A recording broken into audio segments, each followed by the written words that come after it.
Stone mulching क्या है और इसके फायदे क्या है? क्या आप लोगों ने इसके बारे में सुना है? तो हाल ही में मुझे भी ये अभी पता चला है और मैंने जो ये देखा तो मुझे तो ये बहुत फ़ायदेमंद भी लगी और मैंने इस पे काम भी शुरू कर दिया। तो सबसे पहले जो मैं आपको दिखाना चाहूँगी कि पत्थरों की मल्चिंग करने से एक तो इसके नीचे मॉइस्चर रहता है और जहाँ मॉइस्चर होता है ना, वहाँ पर ये कीट दिखते हैं, मतलब मॉइस्चर के पास। तो आप देख सकते हैं कि 2-4 मेरे प्लांट के बाद, वैसे तो ये मैक्सिमम सभी प्लांट के पास मुझे ये मिले, तो इससे मॉइस्चर बना रहेगा और जिनके ड्राई एरिया है उनको पानी की ज़रूरत भी होती है। तो आप देख सकते हैं कि इस तरह से मल्च करने से आपके प्लांट के पास मॉइस्चर बना रहेगा। तो सबसे पहले तो ये बात हुई, तो ये मेरे को बहुत अच्छी लगी।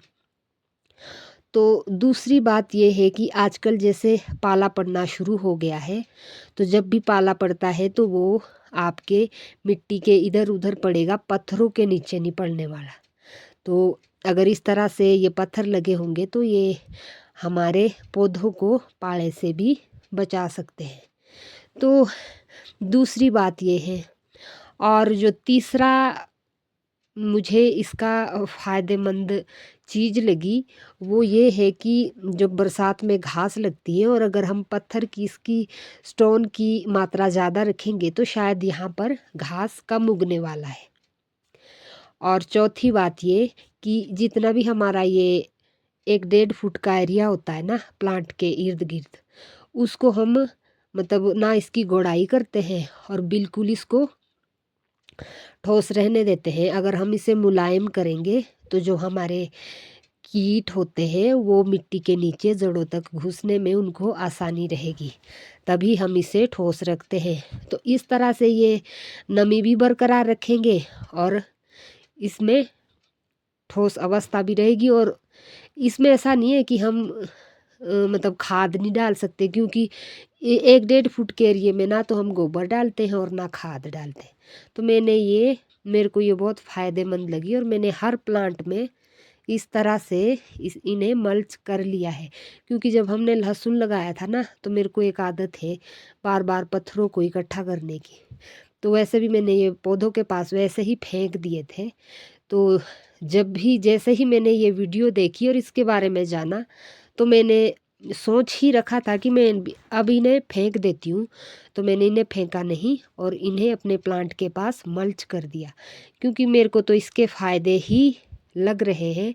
और एक फ़ायदा इसका शायद अभी मैं बता नहीं पाऊँगी, कि जब बरसात होती है ना, और बरसात के समय जो हमारे इधर-उधर से कीट आते हैं और हमारे प्लांट के पास अंडे देते हैं, और वो कीट मिट्टी के नीचे जाके हमारी जड़ों को डैमेज करते हैं, है ना जी?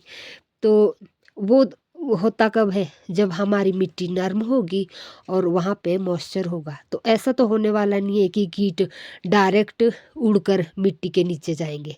ऊपर तो पत्थर की सतह है, नीचे नमी रहेगी, ऊपर से बिल्कुल ड्राई रहने वाला है और ड्राई एरिया में वो अपने अंडे नहीं देंगे। तो पत्थर के ऊपर तो शायद वो नहीं देने वाले हैं, तो शायद ये भी हमें फ़ायदा हो सकता है। तो इसके क्या लाभ होने वाले हैं, ये मैं आपको आगे आने वाली वीडियो में ज़रूर बताऊँगी। और आपको ये जानकारी कैसे लगी है, आप अपनी विचार साझा ज़रूर कीजिए कमेंट बॉक्स में।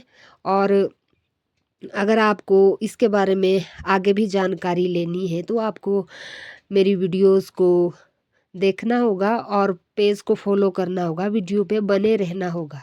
तो मुझे इसके क्या फ़ायदे मिले हैं, इसको मैं आप लोगों के पास साझा ज़रूर करूँगी। और मेरे हिसाब से जितना कुछ भी मैंने आपको बताया है, इतना आप भी सोच सकते हैं कि इसका फ़ायदा होने वाला है या नहीं होने वाला है। अगर इसके फ़ायदे भी नहीं होंगे तो इसके घाटे भी नहीं होने वाले।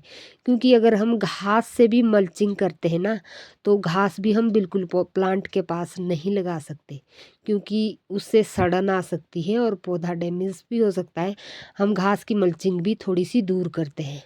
तो ये जब हमने पत्थर इकट्ठे किए थे ना, जब हम लहसुन लगा रहे थे, तो वैसे ही मैंने प्लांट के पास फेंक दिए थे। सोचा था बाद में इसे फेंक दूंगी मैं। तो आप देख सकते हैं कि इसके नीचे अच्छा मॉइस्चर भी है बना हुआ, और जो केंचुओं की संख्या है मॉइस्चर के कारण मेरे प्लांट के पास काफ़ी है। यानी कि पर प्लांट 2-3 केंचुए तो है ही। तो ये देख सकते हैं, तो ये केंचुए हमारे पौधों के लिए बहुत फ़ायदेमंद है, और ये तभी होने वाले हैं जब हमारे पास मतलब छाँव होगी और छाँव के नीचे होंगे। तो पत्थर के साइड इफ़ेक्ट्स तो मुझे नहीं नज़र आ रहे। आप लोग इसके बारे में क्या कहना चाहेंगे? आप कमेंट में ज़रूर बताएं। और अगर आपको मेरी ये वीडियो यूज़फुल लगी हो तो प्लीज़ ज़्यादा से ज़्यादा आप इसे शेयर करें, ताकि ये और लोगों तक भी पहुँचे और सभी लोग अपने हिसाब से इसके बारे में सुझाव ज़रूर